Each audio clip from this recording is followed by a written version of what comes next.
There is a watch sitting in a drawer somewhere in your city right now that its owner has never worn. Not because it is broken, not because they forgot about it, because they are waiting for the right moment. A wedding, a promotion, a milestone that feels worthy of it. That watch is almost certainly a Rolex. No other object in the history of consumer goods has achieved what Rolex has achieved. It is not the most technically advanced watch in the world. It is not the most expensive. It does not have the most complicated movement, and yet it is the most recognized, most desired, and most imitated luxury object ever made. A brand so powerful that people save for years to own one. A brand so trusted that its watches hold their value better than gold. A brand built not by advertising agencies or social media campaigns, but by one obsessive German immigrant who arrived in London in 1905 with a single conviction that the entire watch industry thought was ridiculous. This is the story of Hans Wilsdorf. The story of how brand-building strategy, executed with almost insane consistency over a century, turned a wristwatch into the most powerful status symbol on Earth. And it starts with a problem that nobody else thought was worth solving. In 1905, the wristwatch was not taken seriously. Pocket watches were the standard for any man who wanted to be seen as precise, professional, and reliable. Wristwatches were considered jewelry, decorative accessories for women. The idea that a wristwatch could be as accurate as a pocket watch was, to most of the industry, a joke. Hans Wilsdorf did not find it funny. He found it interesting. Born in Bavaria in 1881, Wilsdorf had started his career in watchmaking in Switzerland before moving to London, then the financial and commercial capital of the world. He founded a small company called Wilsdorf and Davis, distributing wristwatches across Great Britain and the British Empire. And from the beginning, he was obsessed with a single goal: to prove that a wristwatch could be precise enough, robust enough, and reliable enough to be worn by serious people doing serious things. In 1908, before he had solved any of these problems, he did something that seems almost arrogant in retrospect. He invented a name for his watches. He wanted a name that was short, 5 letters maximum, easy to pronounce in any language, pleasant sounding, easy to remember, and elegant enough to inscribe on the dial and movement of a watch. He called it Rolex, and he registered it as a trademark before the product deserved it. This was not vanity. It was vision. Wilsdorf understood something that most of his competitors would never grasp.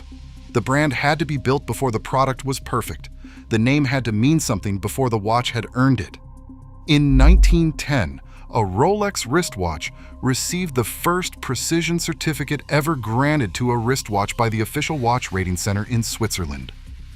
4 years later, in 1914, a Rolex received a Class A certificate from the Kew Observatory in England, a distinction that had until then been reserved exclusively for marine chronometers, instruments used to navigate ships across oceans, not accessories worn on a wrist. Wilsdorf had proved his first point. Precision was possible.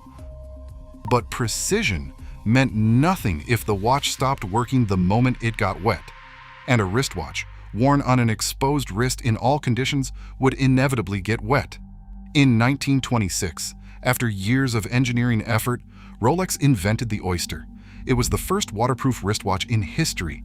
Its case was sealed with a screw-down bezel, a screw-down caseback, and a screw-down winding crown, hermetically closed. The movement inside was protected from water, dust, and the elements in a way no wristwatch had ever been before. But Wilsdorf had learned something important from the precision certificates. A technical achievement was worthless without proof that the world could witness. He needed a demonstration that nobody could ignore. In 1927, a young English woman named Mercedes Gleitze swam the English Channel. It took her more than 10 hours. She wore a Rolex Oyster around her neck for the entire crossing. When she emerged from the water, the watch was in perfect working order. The next morning, Wilsdorf took out a full-page advertisement on the front page of the Daily Mail, not to announce the watch, to announce the proof. This was the birth of what Rolex would later call the testimony concept, the idea that the brand's credibility would be built not through claims but through evidence, not through advertising copy, but through the achievements of extraordinary people who wore the watch while doing extraordinary things. Sir Edmund Hillary wore a Rolex when he reached the summit of Everest in 1953. In 1960, an experimental Rolex descended to the bottom of the Mariana Trench, nearly 11,000 meters below the surface, and returned in perfect working order. For decade after decade, wherever human beings were doing something at the edge of what was possible, a Rolex was present. Every achievement was a piece of evidence deposited into the brand's account. This is luxury brand marketing at its purest, not the promise of excellence, the repeated, documented, undeniable proof of it. In 1945, Rolex introduced the Date Just, the first self-winding watch to display the date on the dial. In 1956, the Day Date, available only in platinum or 18-karat gold, became the watch of presidents and heads of state.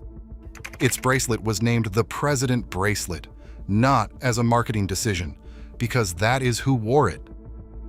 And through all of this, Wilsdorf made a structural decision that would protect the brand for generations. In 1945, he created the Hans Wilsdorf Foundation and transferred ownership of Rolex to it.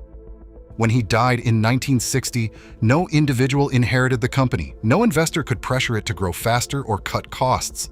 Rolex became a private institution dedicated to a single purpose: the pursuit of perfection without interference.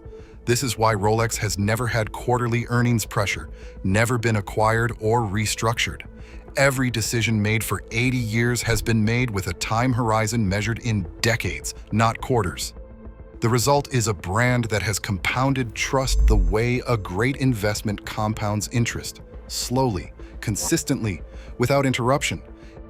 In the 1990s, Rolex bought its own suppliers: movement, case, bracelet, dials, everything produced in-house. Vertical integration, not for efficiency, for control, so that no external supplier could ever compromise quality, and no competitor could ever replicate exactly how one was made. Today, a Rolex must achieve precision of -2 seconds to +2 seconds per day, more than twice the standard required for official chronometer certification. Not because any customer can detect the difference, because Rolex decided that was the standard. So what does Rolex teach every business that wants to build a brand that lasts? The first lesson is that the name must come before the fame. Wilsdorf registered Rolex as a trademark before the watch deserved it.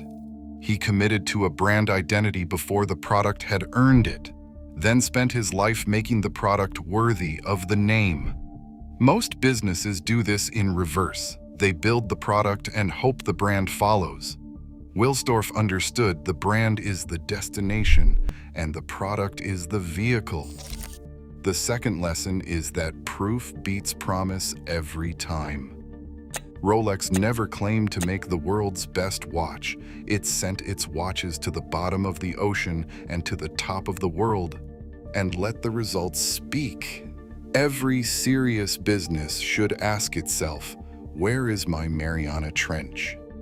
What am I doing to prove, not just claim, that what I make is extraordinary?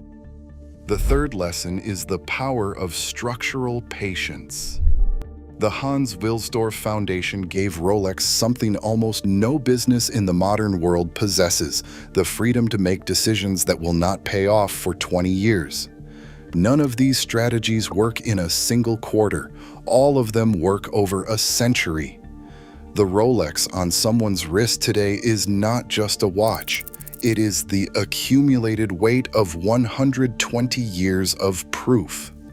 120 years of people doing extraordinary things and choosing to wear this on their wrist while they did it. That is not a marketing campaign. That is a brand. If this story made you think differently about how trust is built, hit the like button and subscribe. Every Thursday, a new deep dive exactly like this one. I will see you next Thursday.